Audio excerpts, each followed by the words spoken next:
Buenas tardes, gracias por su asistencia.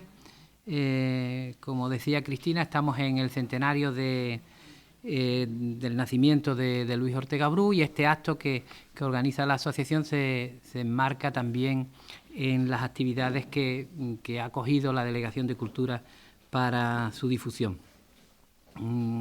Antes de empezar, para hacer un poquito de publicidad, y es que el próximo jueves 11 a las 8:30 de la tarde inauguramos la primera exposición del ciclo que está programado, que es una exposición que lleva por título El San Roque de Luis Ortega Bru, y que se abrirá en la Galería Municipal de Arte, que lleva el nombre también del artista, arriba, como todos conocen.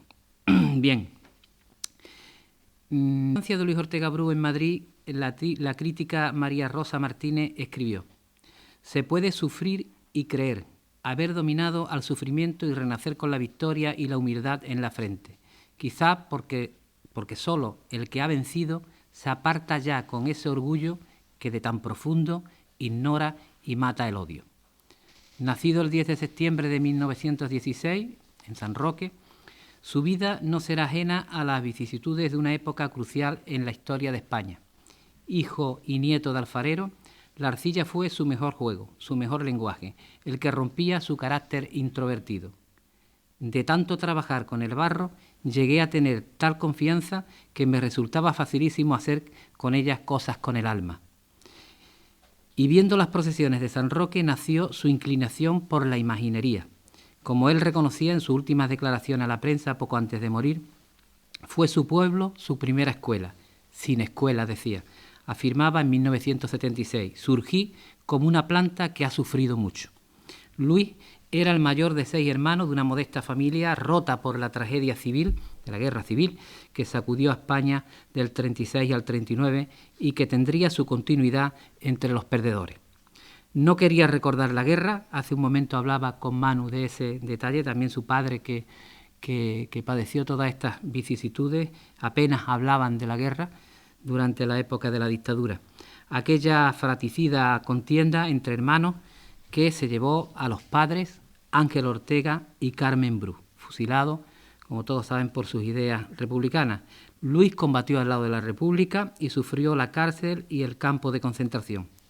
A pesar de todo, no guardó rencor. Su corazón bondadoso no tenía sitio para ello. Solo deseo que no volvamos a incidir en cosas como aquellas, decía en 1979. Y en su última entrevista, días antes de morir, en el Correo de Andalucía, recalcaría: durante toda mi vida, la guerra ha sido mi gran pesadilla. Es imposible entender la obra de este imaginero, al que muchos calificaron como el más destacado del siglo XX, sin conocer esta etapa dolorosa de su vida. Sobre este capítulo vamos a hacer una parada, o por lo menos dejarlo ahí, porque va a ser otra parte de la que le vamos a dedicar en el centenario, y va a aparecer una publicación donde se van a recoger todas las vicisitudes de la guerra civil que sufrió la familia.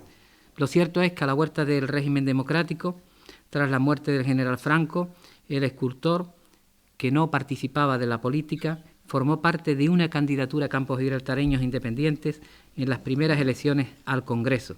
La presencia de Luis fue meramente testimonial y casi un compromiso con una persona que era su amigo, Manolo González, que fue su socio capitalista en parte de su etapa madrileña. Tanto es así que yo recuerdo el único mitin en el que él participó aquí en San Roque, no quiso hablar y se limitó simplemente a pedir 1 minuto de silencio por las víctimas de la guerra civil. Fue un autodidacta, hay que decirlo también, aunque estuvo matriculado en la Academia de Dibujo del cronista de la ciudad, José Domingo de Mena, y de su hermano Juan Domingo de Mena. El primero, el cronista, fue un poeta y principalmente un gran dibujante, aunque no tuvo suerte. Sin embargo, Juan Domingo de Mena fue escenógrafo, es otro de los grandes sanroqueños desconocidos, fue escenógrafo de la compañía María Guerrero, la más importante en aquel momento de España. y ahí fue donde empezó a dar sus primeros pasos hasta que Domingo de Mena, los hermanos Domingo de Mena, le dijeron a la madre que ya prácticamente el niño tenía que buscar otro horizonte porque allí no podía continuar. El Ayuntamiento republicano le dio una beca y le permitió estudiar en la Escuela Elemental del Trabajo, de Artes y Oficios sería de la línea, donde se desplazaba todos los días. La familia, hasta el alzamiento militar del 36, era una familia que vivía, bueno, bien. En el Tejar de Pasada Honda tenían su negocio de fabricación de utensilios de barro para los hogares, y después en la calle Málaga, al lado del Koala, donde está la placa que recuerda que ahí vivió Ortega Bru, pues tenían una pequeña tienda donde vendían la loza y vendían todo ese tipo de cosas que al final les requisarán al final de la Guerra Civil. Carmen era cartagenera, la madre, Carmen Bru, era partera de la gente pobre normalmente, no era una persona titulada, pero era lo normal en aquella época en el país. Ángel era sanroqueño, era un hombre de ideas muy avanzadas para aquella época. Y bueno, Pasada Honda era el lugar idílico para el matrimonio, donde los niños además disfrutaban, como me contaba Marina Ortega, ya también desaparecida en aquella época. Bueno, ese panorama idílico se rompe cuando llega la Guerra Civil. Tanto Carmen Bru como Ángel Ortega, su esposo, eran librepensadores, eran gente muy vinculada a los movimientos progresistas de la ciudad. Ángel había sido presidente del Ateneo, finalmente sería presidente del partido sindicalista que fundó Ángel Pestaña.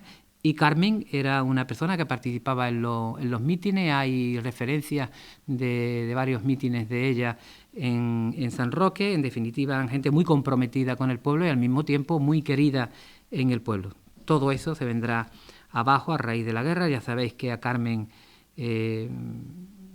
sería tocar el tema que no quiero tocar porque es un tema que se va a tratar en otro momento, pero Carmen fue detenida en agosto del 36, después de haber atendido a los heridos que llegaban al Hospital Municipal de San Roque las trágicas fechas de julio del 36, fue detenida y después sin juicio de ningún tipo, porque no encontramos ninguna documentación, igual que encontramos el juicio sumarísimo contra el padre de Luis y de Luis. De la madre no, entendemos que no lo hubo, que se le aplicó el bando de guerra de Queipo de Llano y se le asesinó fuera de San Roque, porque en San Roque además era una persona muy apreciada.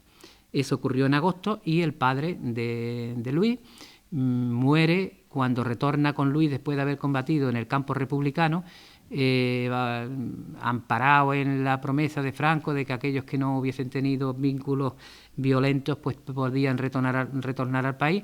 Luis retorna con su padre, inmediatamente los detienen y bueno, a Ángel Ortega, al padre de Luis, lo condenan a muerte aquí mismo donde nosotros estamos, en este cuartel, en la sala de justicia que existía aquí. Y bueno, pues finalmente lo cumplen la sentencia en Puerta Tierra, en Cádiz. Es un doloroso momento que también está descrito y al que en otro momento pues seguro que hablaremos también de él. Y Luis es detenido, es procesado y es condenado por auxilio a la rebelión militar. Y bueno, pues salió en libertad condicional, estuvo en campos de prisioneros, etcétera, etcétera. Por lo tanto, ya estaba prácticamente marcado desde el principio, como toda la familia de los Ortega Bru. Este conglomerado de sufrimiento fue la base inesperada para el futuro artista, que al salir en libertad comenzó a trabajar y a modelar figuras de barro. Aquellas pequeñas obras fueron bautizadas por su autor como Los Titanes, y que no eran más que una representación de personas que habían sufrido mucho, como él decía. En San Roque, en una exposición organizada por el Centro de Educación y Descanso, expuso esta figura y en ese mismo año, estamos en 1943, obtiene el primer premio de escultura del certamen de artesanía de Cádiz. Obtuvo el premio, 3.000 pesetas de la época, y una beca que por su pasado político no pudo disfrutar. En una situación prácticamente de abandono de la familia, con los padres muertos, el hijo mayor en la cárcel y mal mirados por la sociedad imperante de la época, él decide marcharse a Sevilla, a buscar un nuevo horizonte. Ingresó en la Escuela de Bellas Artes, pero la falta de medios económicos impidió que finalizara sus estudios. Como él decía más tarde, recordaría que entró en esta ciudad llevando a cuestas un cajón que contenía 3 figuras. Comenzó a trabajar en el taller de Pedro Navia. Su primer trabajo lo obtuvo a través de Juan Pérez Calvo, que le encomendó realizar los relieves y diversas figuras de la Capilla de la Macarena, obras de las que después yo he leído, Luis no se sintió enteramente satisfecho. Hizo una Virgen de Fátima para el Sagrario de la Catedral y también llevó a cabo una exposición en la hoy ya desaparecida Galería de Arte Hernal. Era una colección de figuras atormentadas que recibió el reconocimiento de la crítica. El Cristo de la Misericordia de la Hermandad del Baratillo fue su primer gran trabajo de imaginero y la que le identificó plenamente con la imaginería sevillana. Fue bendecido por el Cardenal Segura en 1951. Solo la Virgen, obra de Fernández Andrés, presentando un excesivo aspecto juvenil, rompe la ortodoxia iconográfica de la extraordinaria talla de Ortega Bru. El general Rodríguez y Díaz de Lecea, quien fuera posteriormente ministro del Aire, se vio deslumbrado por la gubia del sanroqueño, facilitándole un espacio en el antiguo cuartel de aviación para realizar esta obra. A continuación hizo el Cristo de la Buena Muerte para San Roque, de aires clásicos. La madera procedía de un ciprés del cementerio, como creo que conoce todo el mundo, y ahora mismo estaba hablando con Isa que precisamente su abuelo fue uno de las tres personas que sirvieron de modelo, torso, rostro y brazos y piernas. En ese mismo año, en 1952, se vio impactado por la imagen del Gran Poder de Sevilla. Esta talla de 1620 de Juan de Mesa, escultor por el que sentía una gran admiración, le impactó de tal manera que iba todos los días a ver la imagen. Y lo declara él mismo: voy todos los días al camarín del Señor, no como artista, sino como un devoto más. Pretendo identificarme con su autor, sentir lo que él sintió, a fin de que no tenga el aspecto frío de las copias, sino que se refleje en ella la inspiración. México le había mandado tallar una imagen igual que esta. Ortega Bru no tardó el sentirse parte de aquella antigua imagen y manifestaría: he descubierto un arte puro en las imperfecciones de la imagen. Tiene más arte incluso que el Moisés de Miguel Ángel. Pero fue la obra del Cristo de Santa Marta, conocido así popularmente, la que le reveló como un artista excepcional y por la que el gobierno le concedió en 1953 la encomienda de Alfonso X el Sabio. Hablábamos hace un momento Manu y yo que no entendemos cómo el gobierno le concedió la encomienda cuando realmente después no pudo salir al extranjero porque no le permitían el pasaporte. Hay una serie ahí probablemente de conexiones que facilitarían que se le reconociera con ese galardón. El extraordinario conjunto del traslado de Cristo al sepulcro, conocido por la Caridad o Santa Marta, cuenta con las imágenes de Ortega Bru, que fueron las que él hizo, que fueron las del Cristo, Magdalena, José de Arimatea, Nicodemo, María Salomé y María Cleofás, permaneciendo las de la Virgen y Santa Marta que tallara Sebastián Santos. También son del sanroqueño las 8 cartelas de la canasta del paso y un ángel de las esquinas. Como símbolo, uniendo el dolor del artista con el Cristo, el escultor puso sangre suya a las heridas de la imagen.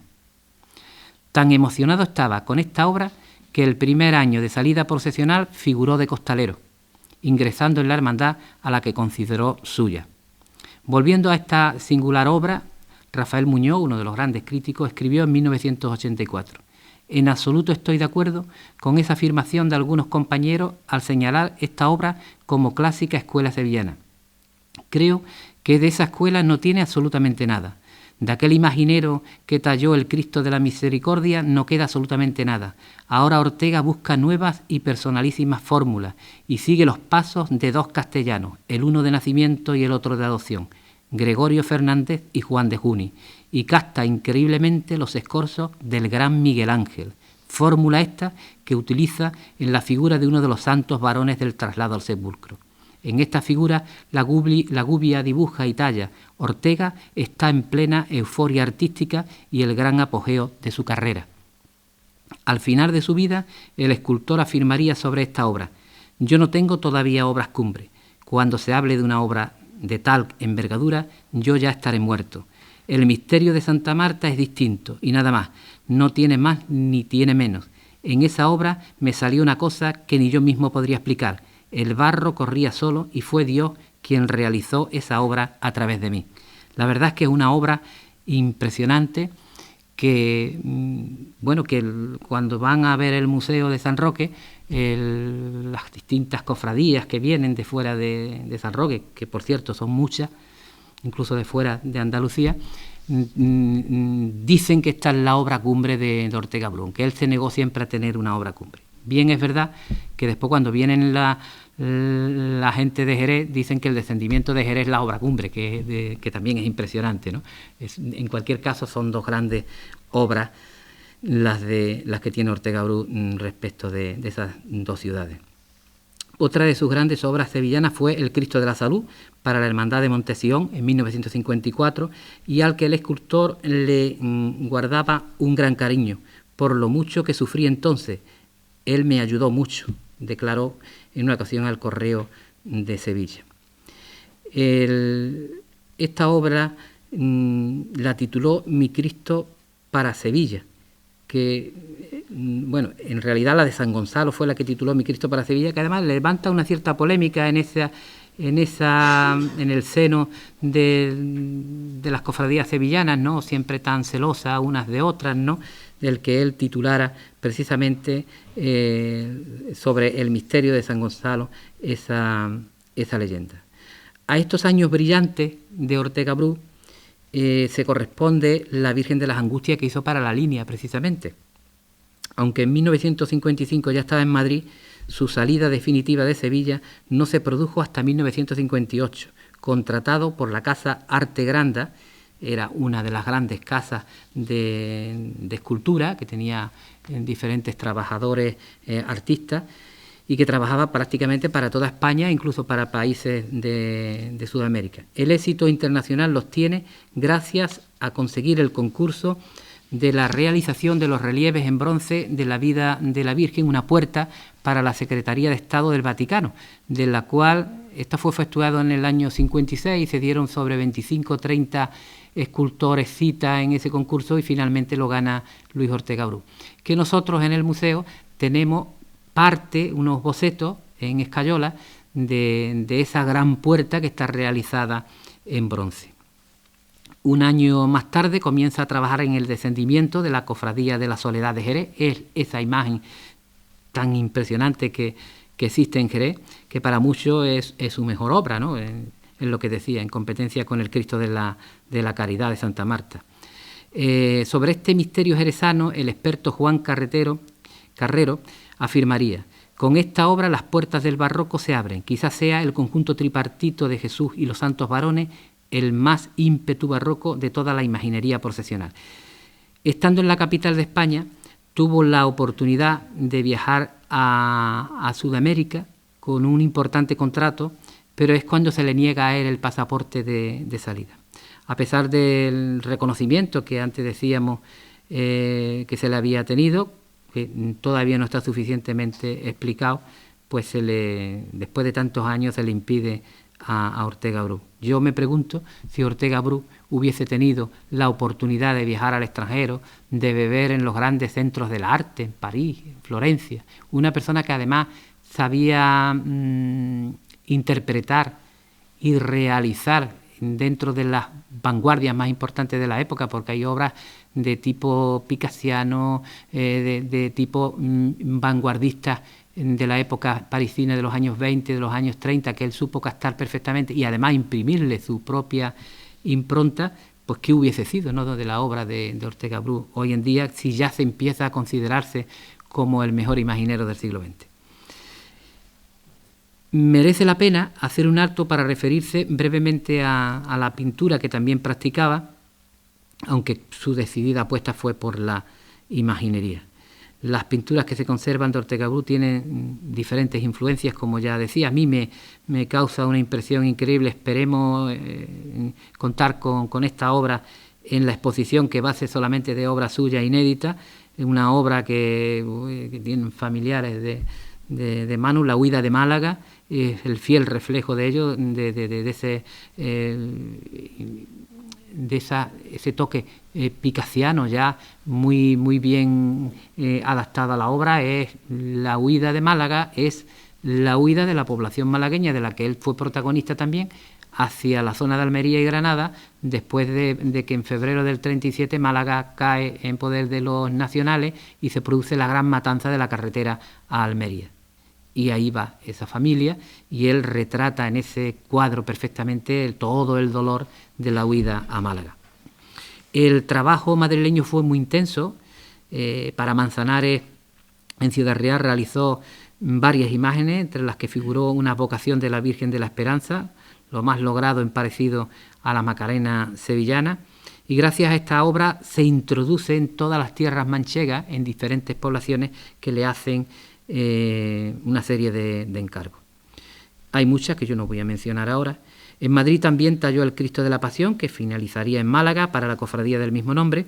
Fue un reencuentro con la ciudad que durante la guerra él dice que le había salvado la vida, y él le titula precisamente que esta imagen quiero que sea como devolver mi amor y gratitud a la ciudad que me salvó de una muerte segura.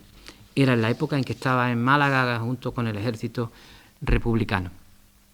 Asimismo, si él destaca como imaginero por esa inclinación que tenía, y por qué no, porque esa también era la salida económica de la familia, porque era donde podía él trabajar con mayor asiduidad, ¿no? Asimismo realizó, y está muy olvidada también y merece un estudio, la parte de trabajos profanos que realizó, que son muchos, desde el monumento al deportista Ramón Torrá, que fue un encargo de la Federación Española de Automovilismo, realizó el trofeo Cantó también de motociclismo, y diferentes exposiciones que hace en la Biblioteca Nacional y salas de la altura hoy ya desaparecida como Darro y Álvarez Carbajo. Y sin ir más lejos, aquí en San Roque tenemos una obra profana de la talla del Éxodo, el altorrelieve en madera que tenemos nosotros también aquí, que es propiedad municipal. Pero sí es verdad que él se conoce como imaginero porque irrumpe en la escuela de tallistas sevillano, que es la cuna prácticamente de la imaginería. Él en Madrid fue fundador de la tertulia gaditana en la capital de España, con otro sanroqueño también, Castilla Zurita, con el que tiene una gran amistad. Y en 1966, después de 12 años de ausencia, volvió a Sevilla exponiendo en la Sala Florencia diferentes trabajos de escultura, pintura y grabado. Ahí hubo una variedad temática. Y en el barrio de Moratalaz organizó una exposición de 50 esculturas al aire libre, obteniendo el primer premio que convocaba el Club Urbis.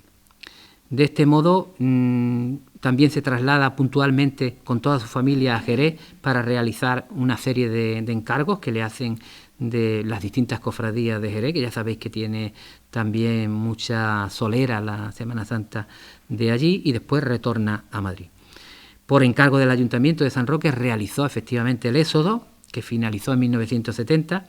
Está basado en el romance de las veredas de Domingo de Mena, quien fuera su maestro de dibujo, dedicada a la salida del pueblo de Gibraltar.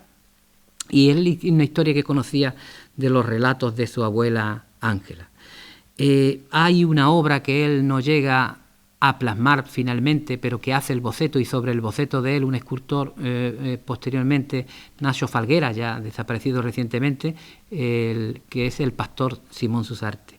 Él estaba encantado con hacer esta obra, finalmente no se hizo, no sabemos con exactitud porque no se hizo, aunque está ya hecha por otro escultor, bajo el boceto que él había realizado, pero con el que él, bueno, estaba muy ilusionado. Estaba muy ilusionado también con haber hecho el monumento del león ibérico, que finalmente lo hace Juan Cristóbal Quesada, un escultor también de Campanilla de la época. Ese es el escultor del león, el león que tenemos nosotros en Cuatro Vientos, que antes estaba en el oratorio de San Felipe Neri, que lo tenía comprometido el Ayuntamiento de San Roque para que lo realizara él, pero quien lo paga esa imagen, esa escultura, es un español que vive en México y que es un lector de la edición aérea del diario ABC y dona 2.000 euros para que San Roque tenga un monumento dedicado a Gibraltar. Ahí intervino el Prensa Española, la editora de ABC, y ellos contratan por su cuenta a este escultor y finalmente él se queda fuera. Pero en la relación con San Roque siempre va a ser muy estrecha, y en la documentación que nosotros tenemos, algunas vamos a reproducir en esa exposición que yo les he anunciado, ahí se verá el cariño y el afecto que le tiene a su pueblo, a pesar de lo que él sufrió aquí por las circunstancias de la guerra, pero aquí fue también la persona más feliz del mundo con su familia antes de la guerra civil. Y él tiene una relación con amistades, con Castilla Zurita, con ese núcleo de artistas locales que había aquí, y con muchos vecinos que él, cuando venía, le gustaba visitar. Sin ir más lejos, mi padre, que había estado con él en el grupo de exploradores, en la banda de música y demás, pues siempre mantenía una relación muy buena con él. El éxodo fue expuesto, antes de estar en San Roque, en el Salón Cultural de la Caja de Ahorro de Jerez. Y también en San Roque hay que decir que se inauguró el Museo de Luis Ortega Bru en mayo del 2001, donde se conservan los grupos de la Piedad, por ejemplo, y Jesús Triunfante, que son dos grandes obras que esta mañana hemos tenido la oportunidad también de estar mostrando a un grupo de personas de fuera que nos han visitado. La Piedad es una obra galardonada, y aquí sí me gustaría, ambas corresponden a la etapa madrileña y fueron donadas por el empresario tristemente asesinado Manuel González Scotland-Dowing, que fue asesinado también junto a su esposa hace 5 o 6 años aproximadamente. Él estableció un convenio de colaboración, y en el taller de Vicálvaro que tenía, pues era el socio capitalista, y Luis estuvo trabajando allí. Y esta obra prácticamente viene de allí, y después hay otra obra cedida por Hernández Luique, un gran amigo de Ortega Bru en Sevilla, que también cede a San Roque esa obra. Esta etapa es muy interesante. Tras 20 años de estancia en la capital de España, el imaginero retorna a Sevilla en 1978, instalándose provisionalmente en el taller de Manuel Guzmán Bejarano. Él declaró en aquella ocasión: al regresar a Sevilla he vuelto a recordar mi viejo estilo. En Madrid estaba muy influenciado por la escuela castellana, hacía cosas barrocas pero castellanas. El artista añadía: creo que tengo mi propio estilo, sigo la línea barroca pero construyendo con mi forma de ver las cosas, de lo contrario mis trabajos serían una copia de lo que ya existe. El reencuentro con Sevilla fue pleno. Estar aquí supone para mí como hallarme en la antesala de la gloria. Aquí se conjuga el arte con los sentimientos mejor que en ningún sitio del mundo. Para Ortega la ciudad no solamente era alegre, también es trágica, apasionada, una saeta, y este perfil es el que mejor se compenetra con mi forma de ser. La capital andaluza quería dedicarle un mural que tenía la intención de donar para la catedral. Era su particular homenaje a la ciudad. Aquí montaría una exposición en la Cofradía de los Terceros, donde aparecían los primeros trabajos del apostolado de la Cena, que realizó entre el año 75 y el año 82. Tan solo el Cristo no fue tallado por el sanroqueño, manifestándose la que en 1954 realizara Sebastián Santos. Sobre el misterio de la Sagrada Cena sería rotundo. Es su obra póstuma, porque no llega a finalizarla. Él dijo: es distinta a las demás, como soy yo. Esa obra en un principio la rechazaron muchas personas por no encajar en el estilo sevillano. Para mí es una obra revolucionaria dentro de lo que aquí se ha estado haciendo. Tengo esa forma de concebir la imaginería. Los apóstoles en aquella época eran hombres rudos en su mayoría, y así lo he interpretado yo. Es dura, fuerte, como aquellos hombres. Yo no concibo santitos en ese grupo escultórico, para añadir que su estilo es propio, el estilo de Luis Ortega Bru. Esas declaraciones formaban parte de la última entrevista realizada poco antes de morir en el Correo de Andalucía. El escultor estaba impregnado de esta nueva obra y había manifestado 2 años antes que lo que él estaba tallando no encajaría con el Cristo de Santos, y anunció que tallaría una imagen sin ánimo de imponerla a la cofradía. La haré porque quiero, porque tengo que plasmar la idea que tengo, y voy a tener el gusto de conservarla para mí. En aquella ocasión afirmó: cuando yo he ido desarrollando mi trabajo, me he dado cuenta que la escultura de Sebastián Santos, a la que considero una obra acabadísima del admirado compañero desaparecido, no puede guardar armonía plástica con lo que yo estoy haciendo. Yo tengo una visión personal distinta del misterio de la Sagrada Cena.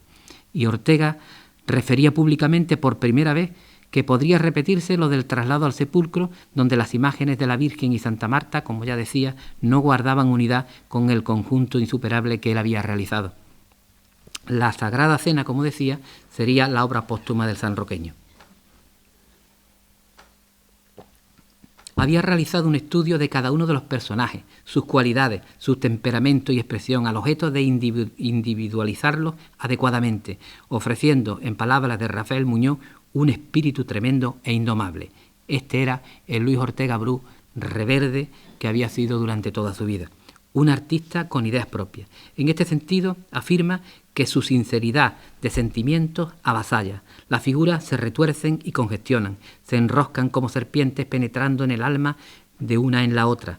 La verdad sentida sobrepasa a la verdad observada. En este misterio Ortega utiliza el estilo de los soñadores. Para finalizar, Luis Ortega Bru es un indiscutible engendrador de figuras atormentadas. Es difícil ver en el mundo de la imaginería un hombre de las características de este escultor. La policromía de este grupo es tan original como bien ejecutada. Es conveniente detenerse ante las figuras y contemplar las majestuosas cabezas de los apóstoles. No existe más palabra que genial. El Ortega Bru de los últimos años de su vida rompe con su habitual conformismo. Era un hombre callado, introvertido, que todo lo decía a través de su trabajo, a través de su expresión artística, y rompe ese silencio, esa prudencia que había tenido, y nos dice los motivos de su marcha a Madrid. A muchos les molestó que me concedieran la orden de la encomienda de Alfonso X el Sabio, y me hicieron la vida imposible. Así yo no podía continuar en Sevilla, entonces tomé la decisión de marcharme a Madrid. Esto es muy importante lo que dice Ortega Bru, un hombre muy prudente, un hombre que no ni quería hablar de nadie ni de nada, pero es verdad que esa Sevilla en la que irrumpe un foráneo, que además es condecorado, que no para de recibir encargos de manera continua, que la belleza de sus imágenes es recogida por la crítica a nivel de los periódicos nacionales, etcétera, etcétera, levantan pues ese caínismo que tenemos en este país y le hacen la vida imposible a Luis Ortega Bru. Procuran que no le lleguen encargos y al final se tiene que buscar una salida en Madrid por necesidad. Cuando ya retorna a Sevilla, Sevilla es cuando le abre las puertas a Luis Ortega Bru. Pero hasta entonces, lo cierto es que como no fue uno más, sino que rompe con toda la estética sin hacer dejación del barroco sevillano y nada de eso, como la impronta suya finalmente se impone, pues Luis Ortega Bru tiene que marcharse a Madrid. Y esa es la realidad porque además la reconoce él y lo hace públicamente. Aparte del gran amor que sentía por Sevilla, que ese es un gran dolor que él tenía. El escultor necesitaba de la luz sevillana, es cierto, y de su ambiente cofrade. Él amaba mucho el ambiente cofrade. Enamorado de la Semana Santa sevillana, afirmaba que era única. Yo siento hasta en los huesos las procesiones. Ver a Cristo en la Semana Santa de Sevilla es algo divino. No es una representación de la tragedia de la pasión, es una continuación de la fe, para continuar. Y es que es esa participación de todo el pueblo donde se siente el quejío, su llanto. El sevillano siente en sí mismo el cuerpo, en su mismo cuerpo, la muerte de Cristo como una auténtica comunicación de Dios con el hombre. Tenía un especial cariño por distintas cofradías sevillanas, pero especialmente la de Santa Marta, el Baratillo, Montesión, Macarena y sobre todo San Gonzalo. Su amor eterno por su trabajo no dejaba resquicio al desaliento. La escultura está dentro de mí, es como la sangre que fluye y no se siente. Trabajar es llenarse de una serie de sensaciones en las que influyen también la poesía, la música, Sevilla y el sol. Él fue muy crítico con los... no muy crítico públicamente, pero no compartía las ideas del estancamiento de los imagineros en un determinado estilo y que no apareciera finalmente el toque, la creación propia.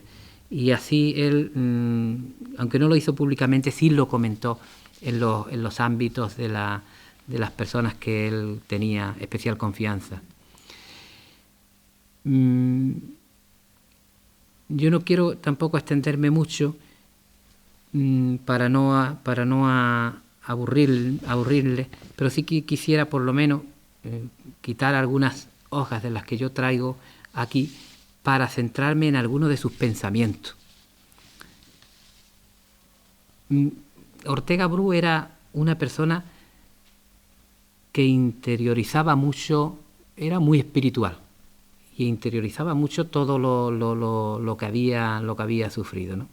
Un detalle nada más que me comentaba su primo, ya muerto Agustín, cuando él retorna y empieza a trabajar en el tejar familiar de Pasahonda y todo eso, él tenía en una especie de hornacina un boceto de un Cristo que los trabajadores moviendo cosas de allí, pues lo tiran y lo rompen. Y Luis pues se hartó de llorar, ¿no? Y Agustín, que es quien me lo contó, bueno, Luis, que esto tú haces como 50, no hay ningún problema. Y él llorando le dijo que no, que esa era la imagen viva de un compañero suyo, de un gitano, así lo dijo, que había muerto de hambre en el campo de concentración. Él era una persona que en un momento estaba atormentada por todo lo que había pasado. Para Ortega Bru el inicio de una obra surgía de pronto. Decía: salta de la mente a las manos. No tengo que pensar mucho ni preocuparme demasiado. La figura sale sin esfuerzo alguno. Y ello era el fruto de su ansiedad por construir, por seguir una marcha que a veces tiene ferocidad por la intensidad del trabajo, de la idea, de las ambiciones. Y afirmaba: yo no pienso, sueño. Mi imaginación va del cerebro a las manos y se transforma en escultura. Era una satisfacción personal, pero sin perder de vista el objetivo de llegar a que las figuras Cristo y vírgenes, decía, expresen un sentimiento al pueblo, que se admiren. Esa lucha del artista con su obra tiene una unidad cuando se termina, porque es cuando se puede ver hasta dónde se ha sabido llegar y para el fin que está hecho. La identificación con este trabajo era plena. Cuando aparece la imagen, yo, el autor, le rezo, la beso, soy un servidor de ella. Me va ella misma inspirando su perfección en los rasgos, gestos, perfiles, volúmenes. El arte imaginero es como el cante, un sentimiento, como una saeta, hecha de formas artísticas. Como afirmé al principio, los sufrimientos padecidos, lo acabo de comentar ahora también por el artista, conformaron su alma. Yo he vivido todas las tragedias, me he formado en el dolor, por eso conozco también el drama del Gólgota. A este respecto sostenía que todas mis esculturas son desgarro. Mi arte es la expresión del alma de mis amigos que han muerto luchando por un ideal. Son como sueños torturados. Los que me tachan de duro no saben que yo no puedo vender mi arte a los que solo quieren ver reflejados muñecos bonitos. En las imágenes llenas de misticismo de la Virgen expreso todo mi amor hacia ella, mientras que en Cristo es como un grito de desgarro. Dentro de su gran humildad, declaraba que no tenía influencias de nadie, pero que había aprendido de todos los maestros. Soy escultor, pero antes que todo imaginero. En su opinión, el más sublime destino del árbol es ser imagen. Cuando falleció, como decía, dejó un buen número de proyectos, porque fallece relativamente joven entendiendo la época de ahora, con 66 años, tiene todavía muchísimo trabajo por delante, ¿no? Y deja una serie de obras que están relacionadas, yo no voy a repetir aquí tampoco. Falleció en 1982, el 21 de noviembre, en su casa sevillana de la Plaza del Pumarejo, y unas semanas antes había declarado, en la entrevista que he citado en varias ocasiones, no temo a la muerte, la he tenido cerca muchas veces, que venga cuando Dios quiera. Poco antes de morir, este es un detalle también que me comentaba Marina y Germinal, las hermanas de Luis, tías de Manu, poco antes de morir pidió a su hermana Germinal que le llevasen una ramita de romero y tomillo para sentir cerca el olor de pasada onda. Eso demuestra el gran cariño que tenía, el gran vínculo que siempre quiso tener con el pueblo de San Roque. El Ayuntamiento de Sevilla, Sevilla se rinde a Ortega Bru. El Ayuntamiento le rotuló una calle, igual que existe aquí en San Roque, y sus restos en el año 2002 fueron trasladados del cementerio de San Fernando, en Sevilla, que estaba enterrado, se trasladaron precisamente a la capilla, a la parroquia de San Andrés, para depositarlo en los pies del Cristo de Santa Marta, del Cristo de la Caridad, con el que él había mezclado su sangre cuando lo estaba tallando. Yo finalizo simplemente con el deseo de que este centenario nos ayude un poco más a conocer a Luis Ortega Bru. No fue un artista cualquiera, fue un artista excepcional y fue un hombre que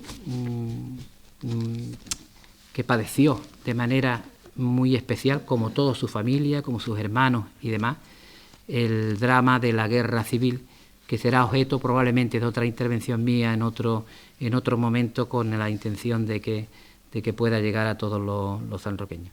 Y nada más, muchas gracias por su asistencia.